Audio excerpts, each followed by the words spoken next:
Hi all. See this. This is a problem which appeared in the year 2016 Advance paper, JEE Advance paper. So here we are having a vector u and we are having another vector w. Okay. And obviously it's given some condition that cross product is 1 and the dot and cross is 1. Okay. So this is given and we have to test that following options, right? So first we understand that what can we deduce, okay, or what can we make a conclusion from that given statement. Then we'll test for that what can be the possible options, right? So first we consider that vector w. So let's try to calculate the mod of w. Okay, it's obviously 1. Okay, let's see that. Okay, so it says that u is a unit vector and w is also that. So let's go ahead and write down that vector w. See that w is equal to 1 by root 6 I, j and 2k. So let's write down that I, j and 2k. So if you calculate that mod of w now, you will find that it gives you 1 by 6. If I calculate the square, it will be 1 plus 1 plus 4. That's definitely 1. That's imply that mod of w is also 1. Okay, that's it. Given that mod of u vector is equal to 1 and mod of u vector cross v vector is also 1. That's it. So these are the given conditions. Okay. Now also one condition is left, that w dot u cross v, right? Let's see that. So w vector dot u vector cross v is equal to 1. Okay, the first vector is definitely be w dot product. Okay, so let's go ahead. Now, what is the dot product definition? That imply that it is the vector w and vector u cross v and cos of some angle. So let us take that angle is theta, that's equal to 1. What is the angle theta? Theta is the angle between the vector w and u cross v, right? So that's imply that, okay, we can say 1 into 1 cos theta is equal to 1. That's imply that theta is equal to 0. So what that means, that theta equal to 0? That means that we can say that the angle between w and u cross v are 0. That is, the vector w is parallel to u cross v.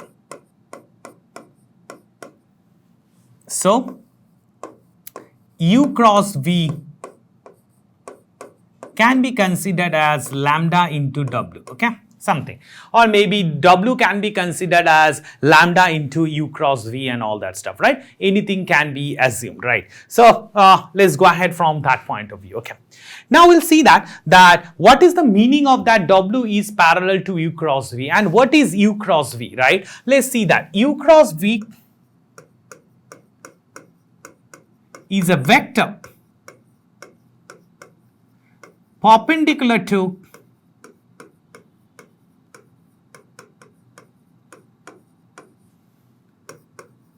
both u and v. Now, as w is parallel to u cross v, right? W is parallel to u cross v and u cross v is a vector perpendicular to both u and v. That means that imply that w is also perpendicular to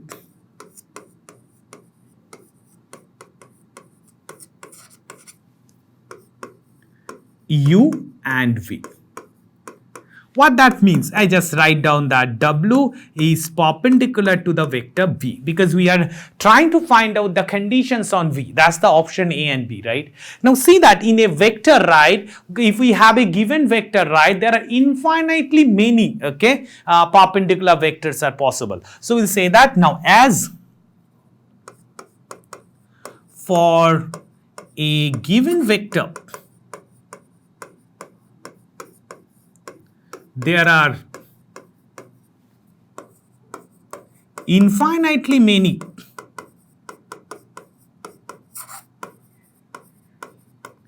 perpendicular vectors are possible.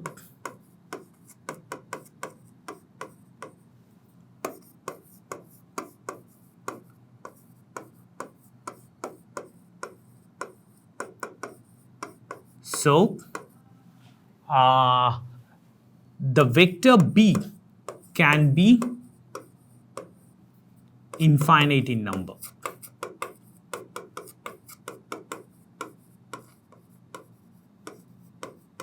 That means for this option, obviously option B is the right choice. So that's the first half of the problem, and which is very easy, okay? Now we'll have to come and test for option C and D. Now what is option C and D talk about? It says that U lies on XY plane, okay? So first we consider this, so obviously option B is tested. Now we'll say that let the vector V is actually V1 into I plus V2 into J plus V3 into K. Okay, let us assume that.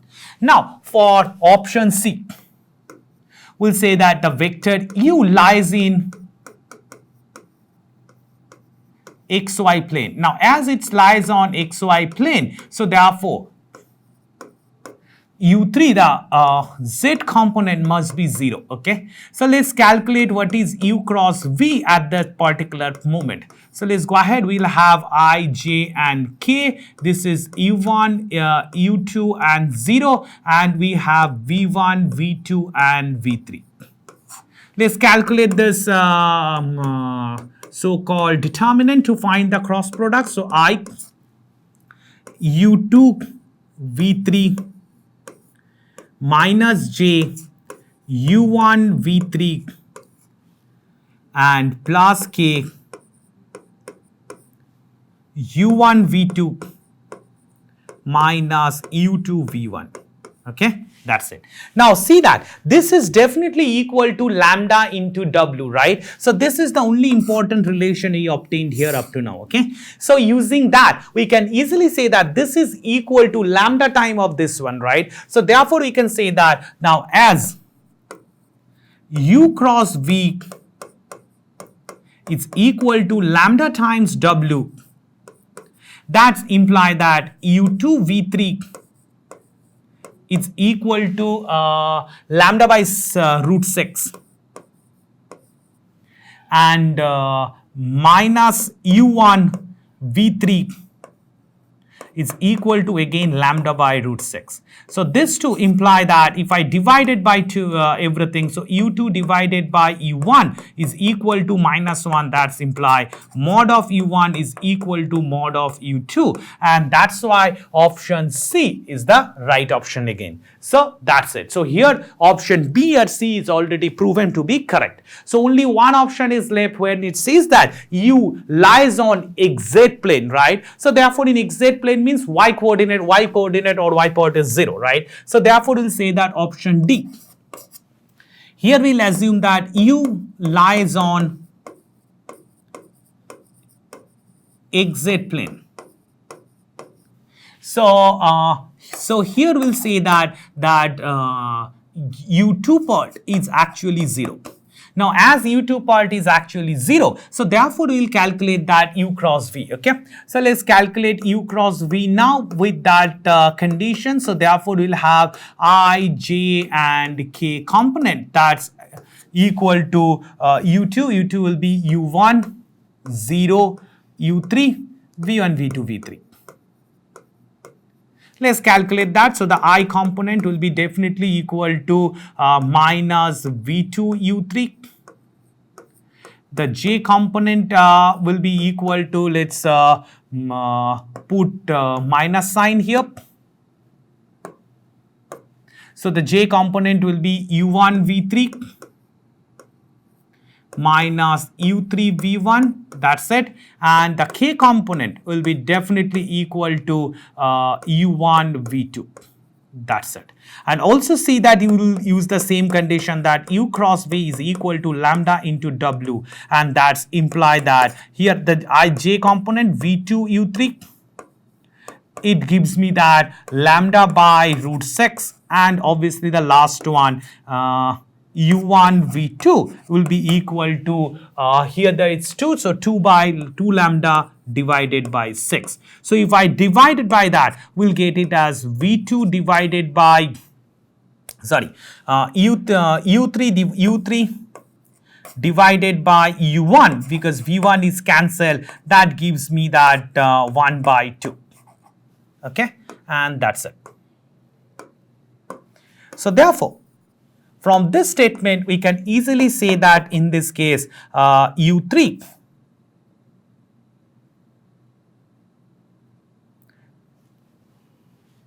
2u3 mod is equal to u1. Okay, that's it. Now see that what is the given option? It says 2u1 equal to u3. So obviously in that case, this is also a wrong options, right? So what are the correct option here? For that, option B and option C are the correct statement. Okay, so that's the proof, right? So you can go ahead with a normal approach. There are no difficulty here. First you have to understand that what is that operation here, that what is the meaning of this angle between them. So this is a very straightforward condition, but this statement, whatever we wrote out here, that for a given vector there are infinitely many cases, that's the only one concept to correct that option B. And the second option is stating that wherever we are trying to find that perpendicular and all that stuff, it's actually perpendicular to both the cases, right? So this is the only option. The remaining is very straightforward calculation, right? And that's it. Hope you understood the problem. Thank you.